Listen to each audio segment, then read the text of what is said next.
আমরা এখন গ্যাসপি থেকে রওনা দিচ্ছি, না সরি, আমরা এখন পার্সি থেকে রওনা দিচ্ছি। কই যাব জানি না, এখন পর্যন্ত কোনো হোটেল বুক করা হয়নি।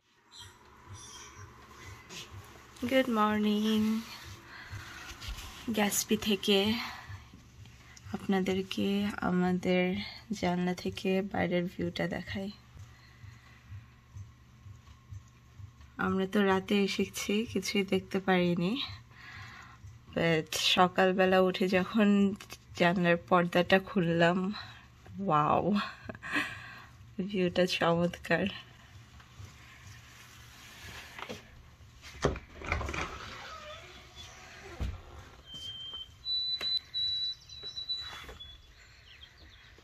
বাইরে সুন্দর বসার জায়গা আছে। আমরা আজকে রাতটা একটা শ্যালেটে থেকেছি। এটা সিঙ্গেল রুম নিয়েই, কিন্তু মানে অনেকটা হাউস টাইপের আর কি, ফুল একটা বিল্ডিং সেরকম না, মোটেল বা হোটেলের মতো না, আলাদা আলাদা একটা হাউস। সো অ্যান্ড এখান থেকে হলো গিয়ে ভিউটা আজকে সকালের সানরাইজ হচ্ছে, সুন্দর পাখির শব্দ শোনা যাচ্ছে, অ্যান্ড সামনে সেন্ট লরেন্স রিভার, তার দূরে পাহাড়। ইটস জাস্ট অ্যামেজিং, ভিউটা খুবই সুন্দর।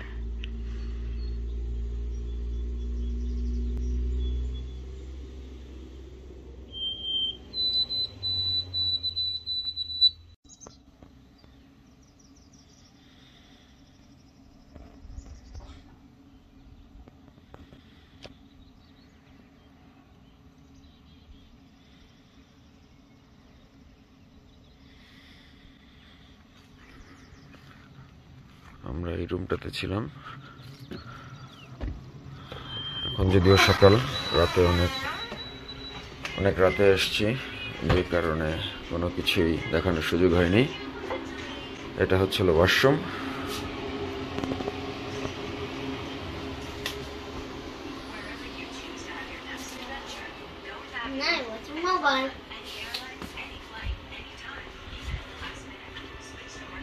ওইখানে একটা ফ্রিজ আছে, একটা ওভেন আছে, টিভি খুবই ছোট, কোনো কিছুই দেখা হয়নি এটাতে, ফ্যান এই। বাট ভিউটা হলো অসাধারণ। একটা সিঙ্গেল বেড, একটা ডাবল বেড, আর ভিউটা একটু যদি দেখাই, অসাধারণ একটা ভিউ।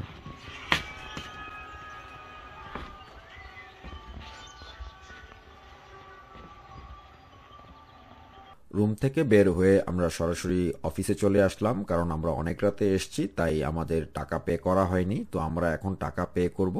আর একটা ব্যাপার, এখানে কিন্তু আপনি সকালের নাস্তাও করতে পারবেন, কিন্তু সের জন্য আপনাকে আলাদাভাবে টাকা গুনতে হবে। শ্যালেট থেকে বের হয়ে আমরা সরাসরি গ্যাসপি শহরের দিকে চলে যাচ্ছি, কারণ আমরা অনেক রাতে এসেছি, তাই গ্যাসপি শহরটা দেখা হয়নি। আর একটা ব্যাপার হলো আমরা এখন যাচ্ছি ফরিলন ন্যাশনাল পার্কে। তো ফরিলন ন্যাশনাল পার্কে যেতে হলে আপনাকে গ্যাসপি শহর পার হয়েই যেতে হবে। আমরা একটা ভিউ পয়েন্টে আসছি, এটা হলো গিয়ে সিল্কো ভিউ পয়েন্ট। গ্যাসপি থেকে একটু সামনেই, গ্যাসপি টাউনটা থেকে একটু সামনেই পার্সি যাওয়ার পথে এই ভিউ পয়েন্টটা। এখানে খুবই সুন্দর হলো গিয়ে একদম সকালবেলা সূর্যটা উঠতেছে, অ্যান্ড আজকে একটু ক্লাউডি, বাট সেটার মধ্যেও হলো গিয়ে মানে ভিউগুলো অনেক সুন্দর লাগছে। অনেক বড় স্পেস আছে গাড়ি পার্ক করার, অ্যান্ড দেন একটু রেস্ট নেওয়ার, বসে ওখানে হলো গিয়ে বসার জায়গাও আছে। বাট এখানে কোনো আগুন জ্বালানো যাবে না, ওরা লিখে দিয়েছে। সো জাস্ট হলো গিয়ে হাতে কোনো খাবার টাবার থাকলে সেগুলো হয়তো খাওয়া যাবে, বিকজ পিকনিক বেঞ্চেস আছে এই জায়গায়, অ্যান্ড বিচ আছে।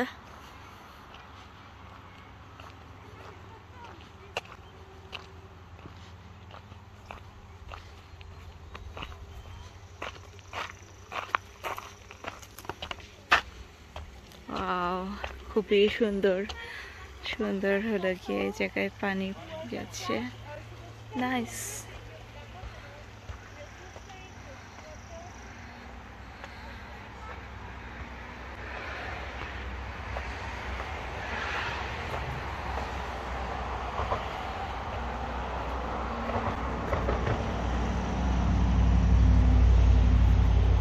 লুকআউট পয়েন্টটা দেখা শেষ করে আমরা আবার গ্যাসপির দিকে চলে যাচ্ছি। আমাদের শ্যালেটটি মূলত গ্যাসপি এবং পার্সি এর মাঝখানে অবস্থিত, তাই আমাদেরকে পিছনের দিকে আবার একটু গাড়ি চালাতে হচ্ছে।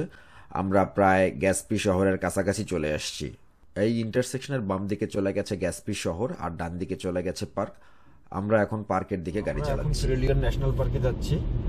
আমরা আমাদের হোটেল থেকে বের হয়েছি, হোটেল না অ্যাকচুয়ালি এটা হচ্ছে হলো শ্যালেট। শ্যালেট থেকে বের হয়েছি আমরা আরো বেশ কিছুক্ষণ আগে। তো ফিরিলিয়ন পার্কে আমরা দেখে তারপরে হচ্ছিল আমরা পার্সিতে যাব। তো হোপফুলি সবকিছুই ভালো লাগবে, কিন্তু সবচেয়ে বড় সমস্যা হচ্ছিল বৃষ্টি হচ্ছে। আশা করি আমরা খুব ভালোভাবেই এনজয় করতে পারবো। সো আমার সাথেই থাকুন আর দেখি আপনাদেরকে আজকে কি কি দেখানো যায়। এই পার্কের ভিতরে ছোট্ট একটা জাদুঘর আছে, চাইলে আপনারা এটা দেখে আসতে পারেন। এর জন্য আপনাকে কোনো টাকা গুনতে হবে না, কারণ আপনি যে টাকা দিয়ে অ্যাডমিশন নিয়েছেন ন্যাশনাল পার্কে এটা এ টাকার মধ্যেই ইনক্লুড। আমরা এখন জাদুঘর থেকে চলে যাচ্ছি কেপ বোন আমি লুকআউট পয়েন্টে। ফরিলন ন্যাশনাল পার্কের মধ্যে এটা খুব পপুলার একটা প্লেস। যদি গ্যাসপিতে ঘুরতে আসেন আর এই জায়গায় না আসলে আপনি অনেক কিছু মিস করবেন। আমাদের গাড়িতে চুলো থেকে শুরু করে যা যা আমাদের প্রয়োজন সবকিছুই ছিল, তাই সুযোগটা হাতছাড়া করলাম না। গাড়ি থেকে চুলো বের করে জ্বালিয়ে দিলাম। সাথে ছিল রুটি, ব্রেড, ডিম, কিছু বেকারি আইটেম, ফ্রুটস এবং কফি। চুলা জ্বালিয়ে রুটি গরম করে ডিমটা ভেজে ফেললাম। ডিম আর রুটি এক মজার নাস্তা। সাথে আলু ভাজি করতে পারলে সেই রকম নাস্তাটা জমে যেত।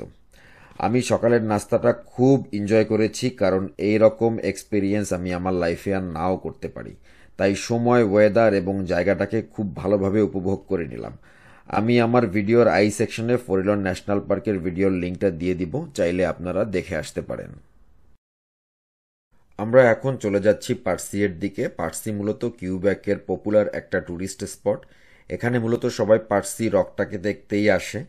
কেপ বোন আমি থেকে পার্সি এর দূরত্ব 100 থেকে 105 কিলোমিটার, সময় লাগে 1.5 ঘন্টার মতো। আর টরন্টো থেকে পার্সি রকের দূরত্ব 1500 থেকে 1600 কিলোমিটার। আমি এখানে পার্ক করেছি $10 দিয়ে, যদিও এটা একটা প্রাইভেট পার্কিং।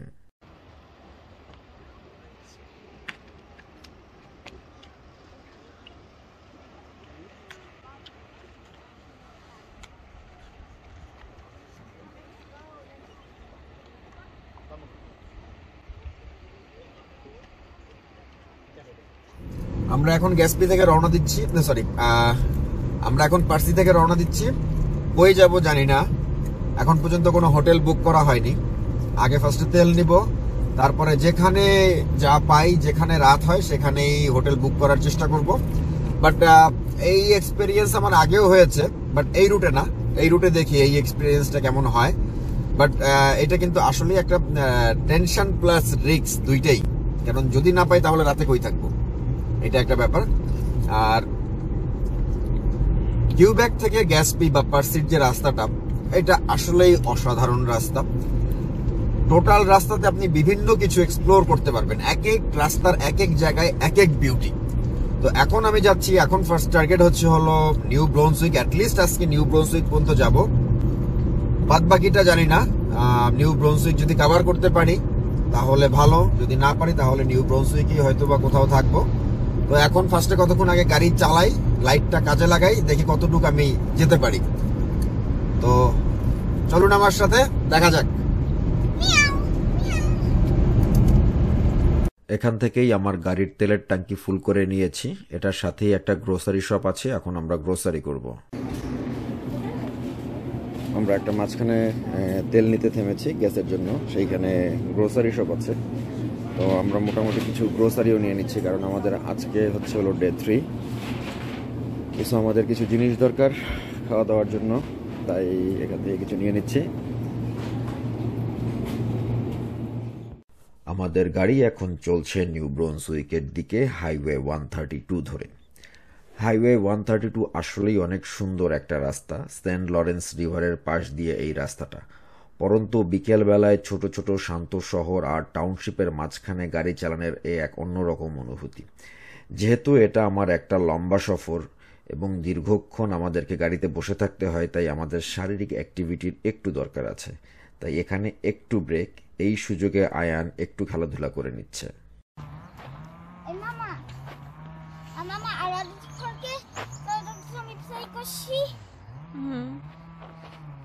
তো তখন আমি প্লে করছি ওইখানে আমার মামা কি বার আমি চাইছি and I'm switching to jump to the third bar and I got it. I'm to jump to the third bar and then I actually got it. ব্রুন্সউইকে যাওয়ার পথে আমরা একটা জায়গায় স্টপেজ নিয়েছি। এই পুরো রোডটাতে হলো কি অনেক এরকম স্টপেজের একটু রেস্ট নেওয়ার প্লেস আছে। সো যখনই টায়ার্ড লাগে বা ওয়াশরুম ইউজ করতে হবে বা আপনারা কিছু খেতে চান তখন এরকম জায়গাগুলোতে স্টপেজ নিতে পারেন। ম্যাপে দেখলাম নিউ ব্রুন্সউইক পৌঁছাতে আমাদের সময় লাগবে 3.5 ঘন্টার মতো, তাই হোটেল খোঁজা শুরু করলাম। আমরা যে জায়গায় রাত থাকবো তার নাম হলো জনস মোটেল। মোটেলের ওনার খুবই ভালো মানুষ এবং অনেক হেল্পফুল। এক রাতের জন্য আমাদের খরচ পড়েছে 134 ক্যাট। আমরা প্রায় নিউ ব্রুন্সউইক এবং কিউবেক বর্ডারের কাছাকাছি চলে আসছি। এখান থেকে বায়মন নিয়ে কিছু দূর এগুলেই নিউ ব্রুন্সউইক শুরু হবে। নতুন একটি প্রভিন্স, নতুন রাস্তার সাথে নতুন অভিজ্ঞতা। আমরা কিউবেক থেকে এখন নিউ ব্রুন্সউইকে চলে এসেছি। তো ব্রিজটা পার হব। এটা কিউবেক এন্ড নিউ ব্রুন্সউইকের মাঝখানে। সো নতুন আরেকটা প্রভিন্সে এন্ট্রি করছি আমরা আমাদের ডে 2 তে, রাইট? Yes. No, day 3. এটা আমাদের day 3, Monday. And আমরা আমাদের সেকেন্ড প্রভিন্সে এন্টার করছি। Second Province. আমরা তো কিউবেকে ছিলাম না, অন্টারিওতে তো আমরা ছিলামই। আমরা ভিজিট করতেছি কিউবেক, নিউ ব্রান্সউইক। হ্যাঁ, সো এটা point ম্যাক্রয়েক্স R new ব্রুন্সউইকের মাঝখানকার bridge.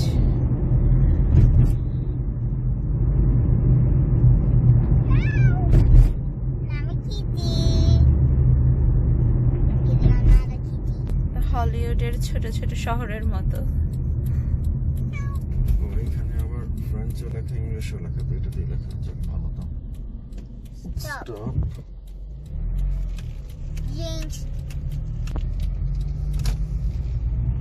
In 600 meters, turn left onto Dover Street.